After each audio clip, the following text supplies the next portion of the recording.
তোমাদের আগের ভিডিওতে বন্ধুরা আমি দেখিয়েছিলাম যে একটা অ্যাক্সিডেন্ট হয়েছে লরির সাথে, একটা অটোর কিন্তু অ্যাক্সিডেন্ট হয়েছে। অটোওয়ালার কোনো দোষ ছিল না, লরি এসে মানে এত বাজেভাবে গাড়ি চালায় বলার মতো না। তো যাই হোক বন্ধুরা, তারপর আমরা চলে এসেছি নগরকোড়া মোড়, আর এখানে কিন্তু আমার রাজেশও আমাকে নিতে চলে এসেছে। আর আমাদের দুজনের দেখা হয়ে কিন্তু আমরা দুইজন চলে গেছি বাইকে ঘুরতে।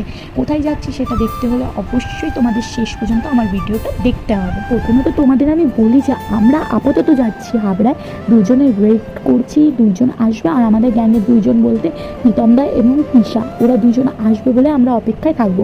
তো যাই হোক, তার আগে আমরা কিছু পেট ভোজন করে নিই, কারণ অত দূরের রাস্তা। তো আমার কিছু ঝাল খেতে ইচ্ছে করছিলো, তো এখান থেকে রাজ বললো চলো তাহলে আমাদের হাবড়ার ফেমাস মোমো খাওয়াই তোমাকে। আমি বলেছি ঠিক আছে তাহলে তাই খাওয়া যাক। তো এখানে কিন্তু মোমোটা সত্যিই খুব টেস্টি ছিল, আর এটা কিন্তু হাবড়ার পাশেই ছিল।